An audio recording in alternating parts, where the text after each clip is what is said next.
obboleessi keenya Abdii Geetaachoo Abbabee waggaa ji'a 9 fi guyyaa 4 mana hidhaa godina Jimmaa keessatti hidhamee ji'a 9 fi guyyaa 4 booda bahee viidiyoo gabaabduu daqiiqaa takkaa fi sekoondii 24 takka waraabee isiniif ergee jira.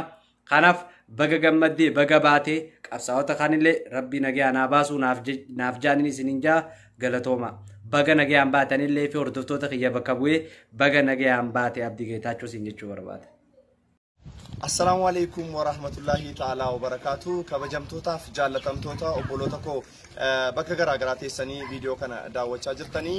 Egaa ji'oottan baay'eedhaaf jechaadha fuula keessan duraa fuula miidiyaa duraa fagaadhee tureen jira. Sababa isaa anis isin beekna ajjeefamuu artistii keenya qaalii Acee Timbooda jechaadha mana amala sirreessaa godina Jimmaa keessatti ji'a 9 fi guyyaa 4 booda guyyaa har'aa kana mana amala sirreessaa godina Jimmaa keessaa gadhiifameen jira. Hidhaa cimaa waggaa tokkootu natti murtaa'ee hidhaa kiyya xumuree ba'een jira. An kanaan amma hidhame kun nan aarsu sababni isaa hidhamuuf ajjeefamuun boris iftaanis ni jiraata. Ana miti namoonni bebbeekamoon biyya kanaaf dawaa ta'uu danda'an namoonni qaqaaliin baay'een hidhamanii jiru. Gara fuulduraattis ni hidhamu kun waanuma jirudha.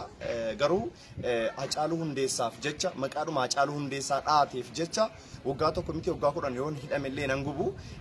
Dhiiga hacee keenya dhugaasaa rabbi nuuf haa barbaadu. Ani immoo guyyaa irraa kunoo mana hidhaa san keessaa baheen jira alhamdulillahi rabbil alamin. Gartokkeen qaama keenyaa garuu mana amala sirreessaa keessa jira. Tarii amalli keenya badee amalli keenya sirreeffamuuf miti kan nuti hidhamne hin beekamaa rabbi kana keessaa nu haa baasu. Baay'een keessan biyya keessaa fi biyya alaa teessanii obboloonni koo jechaadha karaa yoo tokko karaa maatii koo bilbiluun na iyyaafachaa turtaniittu na iyyaafachuu keessaniif na barbaadu keessaniif baay'een isin galateeffadha. Kunoo guyyaa irraa isiniif baheen jira alhamdulillahi rabbil alamin warra afee hundumaa rabbi nuuf haa baasu isiniin jecha. Assalaamu alaikum wa rahmatullahi ta'ala wa barakatuh. Okay, akkuma viidiyoo tana agartan Abdii Geetaachoo Abbabee mana hidhaatii ba'uun isaa hedduu takka nu gammachiise nu hundinuu gammanneef jirra.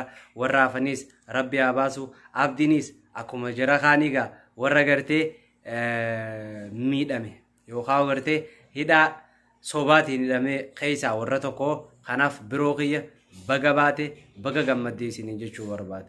Kanaaf Abdiin ji'a 9 fi guyyaa 4 jechuun ji'a amata takkaaf ji'uma 2 fi wayii hafeef waggaa takka guutuu jechuudha. Sobaan dharaan hidhamuun isaa kun dhugaa dubbachuuf waa baay'ee namatti mul'isa jechuudha. Biyya san keessa maaltu ka deemaa jiru dharri gartee dhugaan hagam takka miidhamaa akka jirtu dhugaan mataa isiitiifuu dhugaaf gartee dhugaan mataan isiitu hidhaa akka jirtu namatti mul'isa jechaadha. Kanaaf rabbiitu gartee dhugaatu yoomillee dhugaan injifataadha. Abdiin gartee qeerroo Oromoo magaalaa Jimmaa keessaa isa tokko yookaan qeerroo Oromiyaa keessaa isa tokko.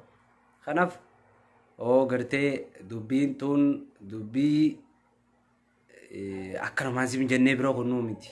Wanni tun hidhaa fi ajjechaan nurraa dhaabbachuu qaba.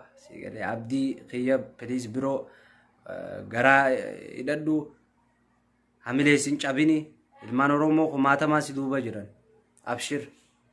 Abshir sin jenna. Waan takka kuni waan gartee of duuba si deebisuu hin qabu. Kanaan sin jechuu barbaade jechuudha. Maaliif yoo jette namni tokko qabbootiin teenyaas qabsaa'onni keenyaas qaqqaaliin kaleessaa hidhamaa as gahan malee kunuunfamaa as gahan tokko hin jiru jechaadha. Nullee taruma kalee nu mudachaa jira sin jechuu barbaadeeti baga nagaan baate galatoomi.